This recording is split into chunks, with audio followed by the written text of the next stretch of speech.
Students, for the last two videos, we have seen the basic definitions. Right now, we are going to see the definition of probability. Let S be the sample space associated with a random experiment. Let A be a event. So we know that N of S means number of elements of S, and if N of A means number of elements of A. Then the probability of an event A is given by P of A is equal to N of A by N of S. So N of A means number of cases favorable to A.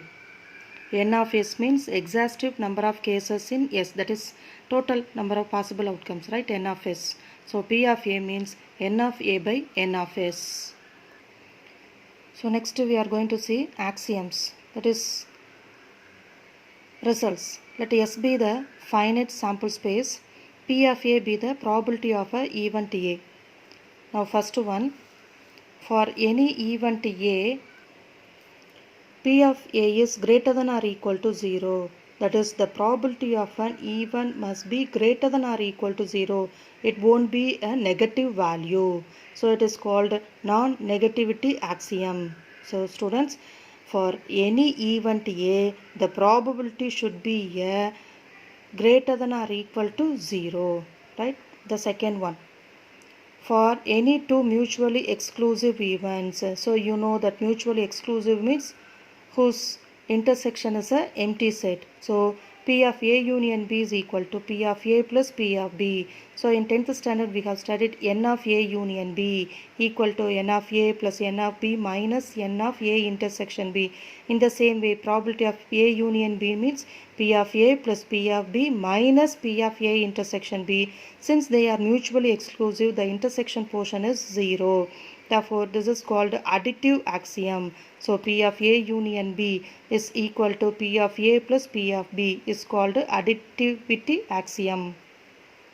Third one, for the certain event, that is sure event, P of S is equal to 1. P of S means it is a sure event. So, for a certain event, P of S is equal to 1. Note, if A1, A2, etc. An are the events of S, then each probability of an event should be lies between 0 to 1. So 0 less than or equal to P of Ai less than or equal to 1. So all the probabilities of that event must lies between 0 to 1. Right? So next one. When you consider A1, A2, etc. An are the mutually exclusive events, the total probability is 1. Because we can write P of A1 union P of A2 union P of A1 union A2 union etc. union An, which is equal to P of A1 plus P of A2 plus etc. P of An.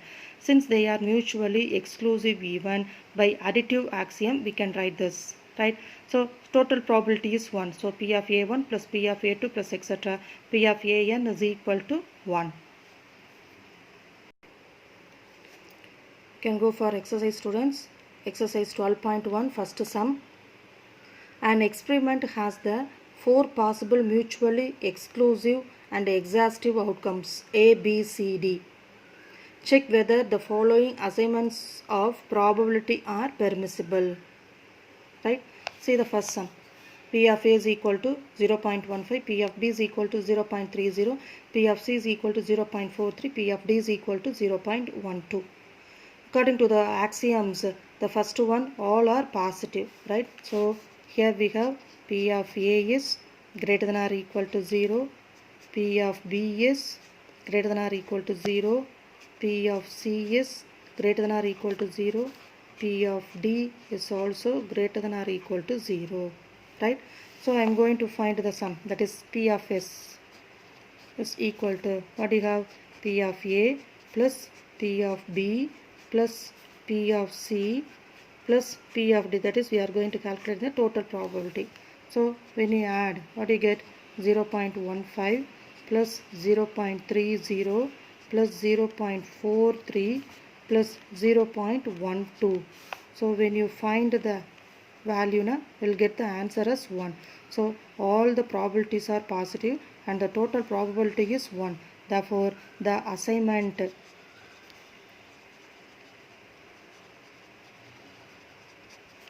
of probability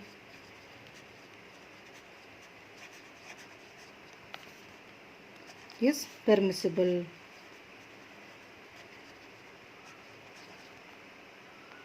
Okay. Now second sum. P of A equal to 0.22, P of B is equal to 0.38, P of C is equal to 0.16, P of D is equal to 0.34. So we have to check whether the following assignments of probability are permissible. So the same thing we have to check. So here also P of A is greater than or equal to 0, P of B is greater than or equal to 0, P of C is greater than or equal to 0, P of D is also greater than or equal to 0. Now find P of S, that is total probability, that is P of A plus P of B plus P of C plus P of D. That is we have to add. So 0.22 plus 0.38 plus 0.16 plus 0.34. 0.22, 0.38, 0.16, 0.34. So when you add 8, 16, 20, so 2 plus 2, 4, 3, 4 plus 3, 7, 8, 8 plus 3, 11, so remaining 1, so 1. So we'll get the sum as 1.10, which is greater than 1. But by the axioms we have the total probability should be 1. Therefore the assignment is not permissible.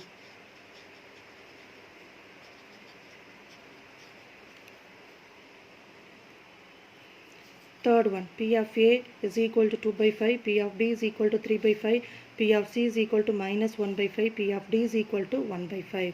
So we have to check whether the assignments of probability are permissible. So here P of A is greater than or equal to 0, positive. P of B is greater than or equal to 0.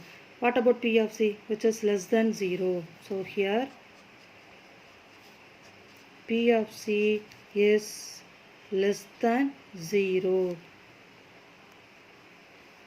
So P of C is equal to minus 1 by 5 is negative. Therefore, the assignment